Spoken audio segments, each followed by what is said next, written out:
Playing a melody simultaneously with triads is really challenging if you don't have the basics down. In this video I show you a 5-step process how to harmonize any melody with triads. And I'll also give you the basic ground rules to make this even easier. So let's get started. This exercise is a great way to internalize your triad practice while engaging with real music and not just going through another exercise. The idea is to take a melody and harmonize it using triads. If you've watched the previous video, you're already familiar with my triad system, which this exercise builds upon. So you'll be playing the melody horizontally using only the triads from a single string set. If this concept is new to you, I recommend watching my video on systematizing triads first, as it will make this exercise much clearer. Think of this as an extension of the previous lesson, but with a more musical focus. So here is how it works. The exercise is based on figuring out a melody on just a single string so that you can play it horizontally. You can do this on any string, but keep in mind that this forms the foundation for playing triads later, and the melody should always be the highest part of what you're playing. Therefore, start the melody on a string that isn't too low. Because if you start on a low string like the A string, you won't have enough strings left to play the additional notes for the triad below the melody. I've chosen Hark, the Herald Angels Sing to demonstrate this, but you can use it on any melody you prefer. It doesn't have to be a Christmas carol. So here's how I play the melody.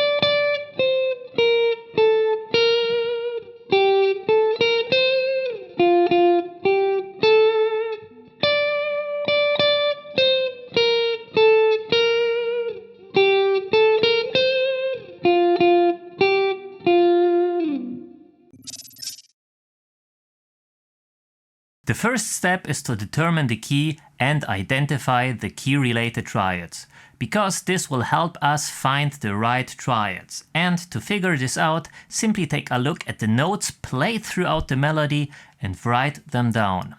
In our case, the melody uses the notes F, G, A, B flat, C, D, and E. Now, take a look at the circle of fifths and you can confirm that the only key containing all these notes is F major. There is just one accidental, the B, and we play B flat instead of B. So here are the key-related triads in F major. Knowing these helps you narrow down your options for harmonizing the melody. The most important chords are often the 1, 4, and 5 chords. Of course, there are exceptions, but in simple melodies like Christmas carols, it's always the case. So, you need to know which chords are the 1, 4, and 5. In our melody in F major, the 1 chord is F major, the 4 chord is B flat major, and the 5 chord is C major. These chords are typically the most frequently used, so keep that in mind when you start to harmonize your melody. But I briefly want to mention that if you want to play a different melody than I do here, be aware that some melodies are written in minor keys. Therefore, the 1, 4, and 5 chords are minor chords, or it's just the 5 chord that is major, because in minor melodies that's often the case. Also, don't overlook the other chords in the key, because you can use them as well to make your playing a little bit more interesting. This way you are not just using the 1, 4 and 5 chords. In the next step, you have to understand how chords relate to another. This helps when choosing triads for harmonization. Sometimes it's possible to play two different triads and it will still sound right. That's often the case when you play triads that are related, meaning they share the same notes and differ by just a single note. For example, the 1 chord is closely related to the 6 chord because they share the notes F and A. The 4 chord is related to the 2 chord and the 5 chord is related to the 7 chord, which is diminished.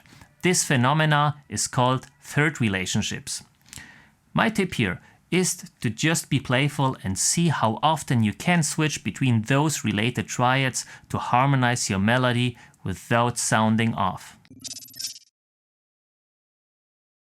Now, let's analyze the melody and decide which triads to play over each note. For demonstration purposes, and since this is still an exercise, I will harmonize each and every note of the melody, but obviously this isn't something you would do if you were striving to create a good sounding arrangement. But the purpose of this exercise is to simply understand how harmony works with a melody, and triads are simply the tool for gaining this understanding. So, if you can harmonize every note of a melody, you can more easily come up with truly great sounding arrangements because you'll be aware of so many possibilities. Now, how do you find the right triads? In theory, it's relatively simple. All you need to do is to know the note name and identify which key-related triads that we previously figured out contain this note. And to make all of this a little easier, it's helpful to follow some ground rules. Of course, in music theory, rules are always considered general directions rather than rigid guidelines. Anyway, I've gathered some ground rules to give you a jumpstart and make this process a little bit easier, especially if you've never done something like this before. I also created a short analysis in the tabs and highlighted where in this piece the rules are being applied, so that you can reference them if you like. Just a little extra perk. So feel free to check out the resources for this. The link is in the description. Let's take a look at the first note. It's C. Now, you can look at the triads and find all the ones that include the note C. Here are all the triads that use the note C. As you can see, you can choose between 3 triads, but I encourage you to try all of them because gaining the experience is key to finding the proper harmonies. But the right triad for this is F major. According to our first rule, most songs start on the 1 chord, which makes a lot of sense because the 1 chord introduces the harmony. Alright, the next note is F. This is still F major, but we play the F major triad in its first inversion to keep the melody the highest note. And the next note is also F, so we keep the same triad. Okay, the last note in the bar is E. This one is harmonized with C major, because E is the third of C major, which happens to be the 5 chord. This is a good example of the rule number 4. The third of the 5 chord leads into the root of the 1 chord. Therefore, the next note is F, so it's back to F major.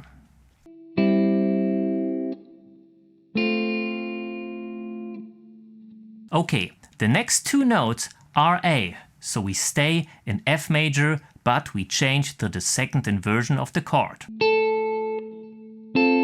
The next note is G, so we switch to C major in root position. And according to our rule that the 5 chord is played before the 1 chord, the next note, C, is likely the 1 chord F major. The next 2 notes are C as well, so we stay with the same chord. Now, the next note is B flat, and here we play the 4 chord, B flat major.